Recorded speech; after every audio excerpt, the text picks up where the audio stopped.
तो मेरे बहुत ही प्रिय और बेहद सम्मानित साथियों, हृदय की असीम गहराइयों से अभिनंदन, बहुत बहुत हार्दिक स्वागत। साथियों, यदि आपने भी अपने हाथ की उंगलियों में किसी भी प्रकार का कोई रत्न धारण किया हुआ है, यह सोच करके कि सौभाग्य को आप आमंत्रित कर रहे हैं, तो आपको पुनः एक बार सोचने की आवश्यकता है। यहां पर हम प्रत्येक लग्न के बारे में और प्रत्येक रत्न के बारे में चर्चा कर रहे हैं, और वो भी पूरे वैज्ञानिक तरीके से, तार्किक तरीके से, सटीक तरीके से। तो जब भी आप ये एपिसोड देख रहे हैं तो अपनी कुंडली अपने समक्ष खोल करके रखें, क्योंकि अंतिम निर्णय आपको स्वयं ही करना है। यदि अभी तक आपने अपने लग्न से संबंधित एपिसोड नहीं देखा है साथियों, तो यहां आई बटन में हमने आपको उसका लिंक प्रोवाइड करा दिया है, जाकर के जरूर देखें, समझें और वैज्ञानिक कसौटी पर उसको कसें। साथियों, कई वर्षों के जन्म पत्र का अध्ययन और लाखों कुंडलियों के अध्ययन के बाद हम ये कह सकते हैं कि यदि किसी की जन्म पत्रिका में शुक्र पीड़ित है, तो उसको इस ग्रह की महादशा में इन 9 लक्षणों का, इन 9 कष्टों का, पीड़ाओं का अवश्य सामना करना पड़ता है। व्यक्ति को चाहते हुए भी शारीरिक सुख मिल ही नहीं पाता है। किसी ना किसी प्रकार का गुप्त रोग उसे सदैव बना रहता है। भौतिक सुखों को व्यक्ति चाहते ना चाहते हुए भी उठा ही नहीं पाता है। गुर्दे अर्थात किडनी का कोई ना कोई रोग होना, बहनों को स्त्रीजन्य रोग होना, व्यक्ति अपनी हैसियत से ज्यादा फिजूल खर्ची में खर्च जरूर करता है, दाम्पत्य जीवन में तलाक तक की स्थिति उसके बन जाती है, व्यक्ति वासनाओं के प्रति कुंठित ही रहता है, और बड़ी चीज कि शादी योग्य उम्र होते हुए भी व्यक्ति का विवाह ठीक समय पर संपन्न नहीं हो पाता।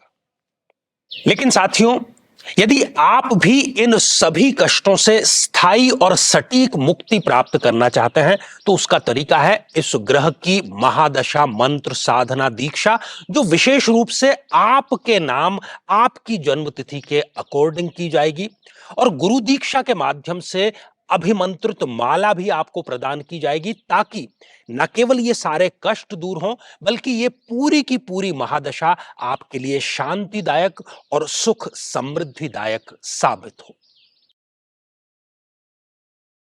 तो साथियों, आज हम बात करने जा रहे हैं कर्क लग्न की जन्म पत्रिका में अति योग कारक और त्रिकोण के अधिपति मंगल देव का रत्न मूंगा, कोरल जिसको अंग्रेजी में कहते हैं, वो किन किन परिस्थितियों में धारण करना चाहिए, किन किन परिस्थितियों में धारण नहीं करना चाहिए। शुरुआत करेंगे साथियों लग्न से ही। यदि लग्न में मंगल देव साथियों विराजमान है, तो बहुत से लोगों को ये गलतफहमी हो जाती है कि त्रिकोण का अधिपति केंद्र में है तो पहन लेना चाहिए। बिल्कुल भी नहीं पहनना चाहिए, आपको अनुभव स्वयं ये करा देगा। यदि मंगल देव लग्न में है तो ये नीच राशि के हो गए कर्क में, और नीच राशि का रत्न यहां पर नहीं धारण करना है। यदि मंगल का मूंगा यहां पर धारण कर लिया गया तो वो सम्मान की भी हानि करेगा, किसी न किसी प्रकार का रक्त विकार आपको देगा, गुस्सा जरूरत से ज्यादा देगा, और जो रोग प्रतिरोधक क्षमता है उसको कम करने का ये कार्य करेगा, क्योंकि मंगल हमारी फिजिकल बॉडी का कारक ग्रह है। साथियों, यदि मंगल देव इस द्वितीय भाव में विराजमान हो तो यहां पर धारण किया जा सकता है। यहां पर धारण करने से ये आपको धन प्रदाता है, कुटुंब में मान सम्मान में आपको आगे लेकर के जाएगा, और आपकी जो वाणी है उसमें थोड़ी सी कड़वाहट भले ही होगी, क्रोध भले ही होगी, लेकिन वो कन्विंसिंग वाणी होगी। साथियों, यदि मंगल देव इस थर्ड हाउस में विराजमान है, यहां पर भी मूंगा धारण किया जा सकता है। इसलिए किया जा सकता है कि मेहनत तो थोड़ी आपकी बढ़ा देगा, लेकिन मेहनत यदि आप करेंगे तो रिजल्ट भी आपको ये अवश्य ही देगा, क्योंकि योग कारक ग्रह है। अपने भाइयों से ये संबंध आपके ठीक कर देगा, और साथ ही बड़े जितने भी प्रोजेक्ट है, महत्वाकांक्षा और सपने आपके ये बड़े करेगा, और उसके लिए आप मेहनत करेंगे तो वो जरूर आपको प्राप्त भी अवश्य हो जाएंगे। साथियों, यदि मंगल देव इस चतुर्थ भाव में विराजमान है, तब भी मूंगा रत्न जो है वो धारण किया जा सकता है। ये माता के लिए भी ठीक होगा, माता का स्वास्थ्य यदि खराब चल रहा है तो उसको भी ये कहीं ना कहीं ठीक करने का कार्य करेगा। भूमि में निवेश आपके लिए ये शुभत्व लेकर के आएगा। अपना घर बनाने का सपना ये आपके पूरा करेगा। अपनी अच्छी बड़ी गाड़ी खरीदने में ये मदद करेगा और ओवरऑल ये आपके लिए भौतिक सुख सुविधाएं जुटाने का एक प्रकार से गारंटर बन जाता है। साथियों, स्वग्रही होकर के मंगल इस पंचम भाव में विराजमान हो तो यहां पर भी मंगल का रत्न मून अवश्य ही धारण कर लेना चाहिए। ये यहां पर धारण किया गया है तो ये यदि आप शेयर मार्केट का कोई कार्य करते हैं या कोई ऐसा कार्य जिसमें आकस्मिक लाभ या हानि होती है, उस रिस्क को ये कम करेगा। साथ ही यदि आप संतान के लिए ट्राई कर रहे हैं तो ये संतान प्रदाता और वो भी इच्छित संतान प्रदाता है। प्रेम संबंधों में ये भी प्रगाढ़ता और सफलता लेकर के अवश्य आएगा।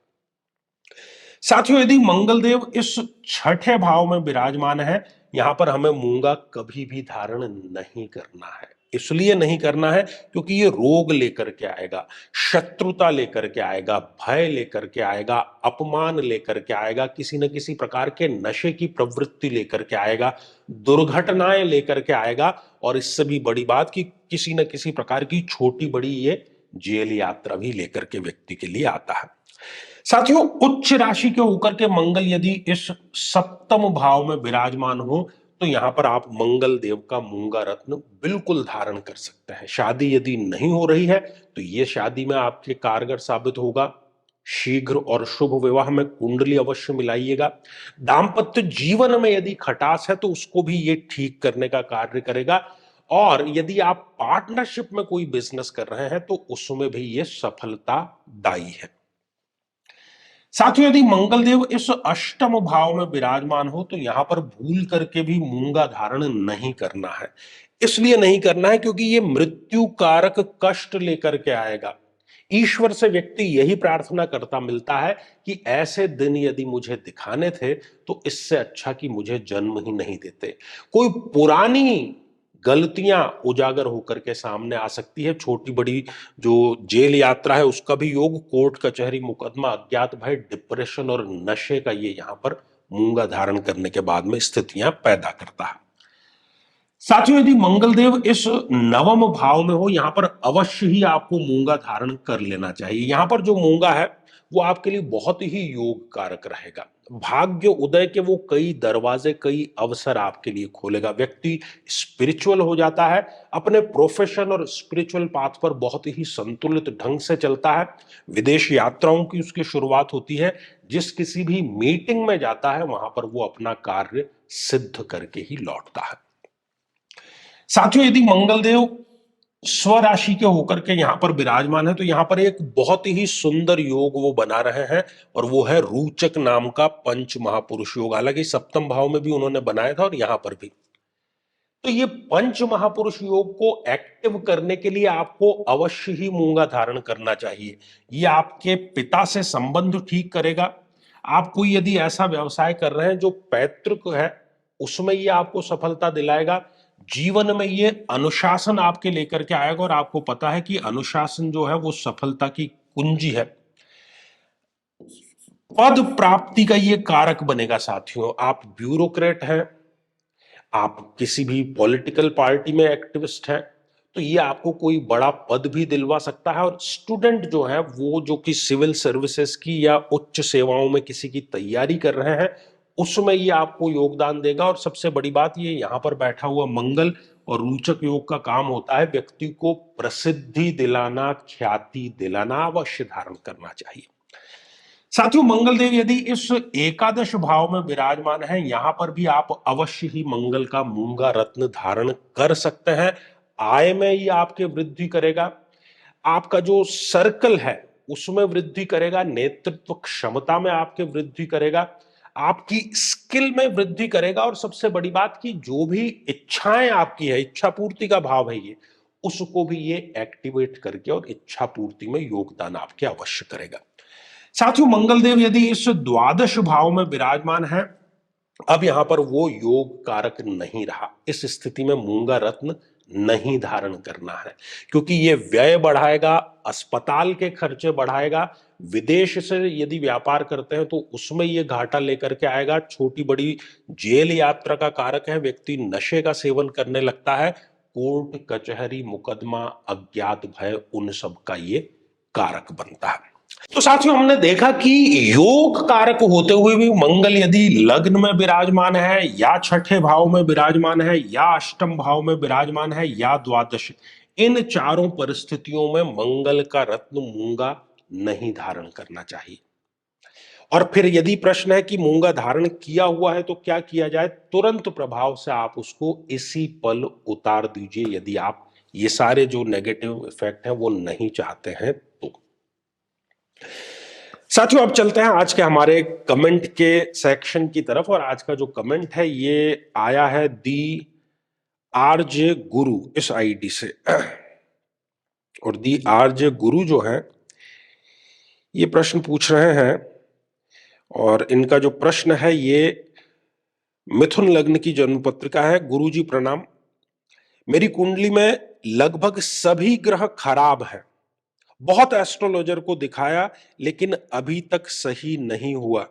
देखिए, एस्ट्रोलॉजर को दिखाने मात्र से ग्रह सही नहीं होते, कोई वो एस्ट्रोलॉजरों के रिश्तेदार नहीं है।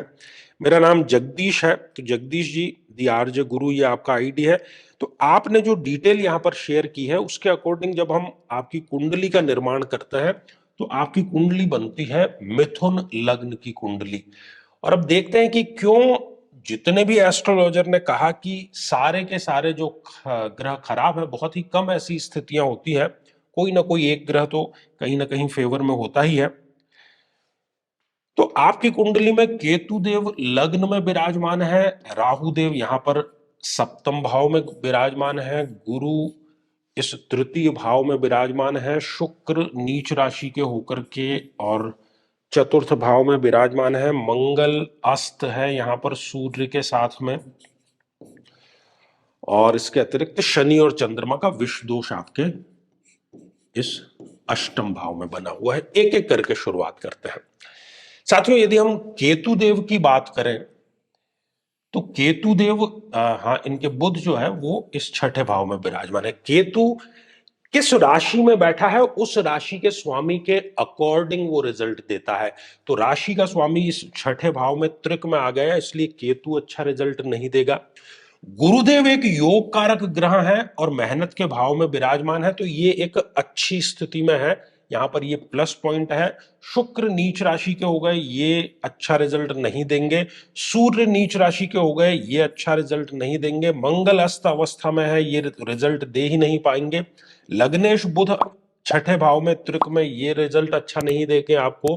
राहुदेव गुरु की राशि यहां पर धनु में है, ये अच्छा रिजल्ट नहीं देंगे।